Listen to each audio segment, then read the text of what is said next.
நிகழ்ச்சி நடத்தினது ஒரு இயக்கம்.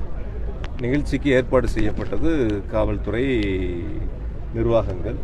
அதில் எனக்கும் சம்மன் வந்திருக்குங்கிறது ஒரு ஆச்சரியமான விஷயமா தான் நான் பார்க்குறேன்.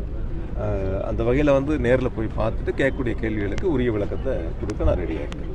ஆனால் கரூரில் நான் உண்மையை சொல்றேங்கண்ணே, 41 அப்பாவி பொதுமக்கள் இருந்த பிறகு கரூர் மாவட்டத்தினுடைய மருத்துவமனைக்கு எந்த விளம்பரமும் ஆடம்பரமும் செய்யாம முதல்ல உதவிக்கு போனவர் என் பக்கத்துல எம்ஆர் விஜயபாஸ்கர் உட்கார்ந்துருக்கார். அவர் ஆபீஸ்ல இருந்து பேசுறதுக்காக நான் சொல்ல.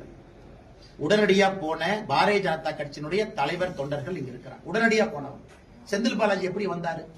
10 ஆம்புலன்ஸ் எடுத்துக்கிட்டு திமுக மருத்துவ அணி அப்படின்னு போஸ்ட் அடிச்சு ஒட்டிக்கிட்டு வந்து போட்டோ எடுத்து ஹாஸ்பிட்டல் போறதெல்லாம் லைவ் கவரேஜ் பண்ணி நடக்க நான் தான் ஃபர்ஸ்ட் போனேன்னு சொல்லி விடிய முதலமைச்சரை கூட்டிட்டு வந்து இன்னைக்கு நீங்க பாருங்க, தூத்துக்குடி விளாத்தி குளத்துல அந்த சகோதரியினுடைய போஸ்ட்மார்ட்டம் ரிப்போர்ட் இன்னும் நமக்கு வரல. இந்த போஸ்ட்மார்ட்டம் பண்ணாங்க, முழுசா பண்ணல, எப்படி பண்ணல, இப்படி பண்ணல, இன்னும் வரல.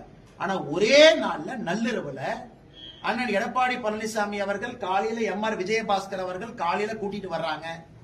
கொஞ்ச நேரத்துல செந்தில்நாதன் அண்ணன் என்னையை கூட்டிட்டு வர்றாங்க. அதுக்கு முன்னாடி ஒருத்தருடைய சடலம் இருக்கக்கூடாது என்பதற்காக விடிய உடல் கூறாய்வு செய்து 3:30 மணி 4 மணிக்கு எல்லாத்தையும் கூட்டிட்டு போயிட்டு துபாயிலிருந்து பிரைவேட் ஜெட்ல உதயநிதி வந்தார். உதயநிதி எங்கிருந்து வந்தாருன்னா துபாயிலிருந்து பிரைவேட் ஜெட்ல வந்தார். திரும்ப அதே பிரைவேட் ஜெட்ல துபாய்க்கு போனார்.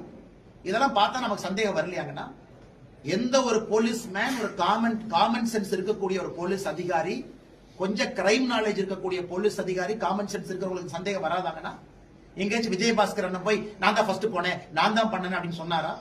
காப்பாற்றுவதற்காக இவர்கள் எல்லாம் பாடுபட்ட பொழுது விளம்பரம் செய்து கொண்டிருந்த செந்தில் பாலாஜி, சரி 10 ரூபாய் பாலாஜி என்று சொன்ன பிறகு செருப்பு எங்கிருந்து வந்துச்சு? கரூர்ல தானே வந்துச்சு.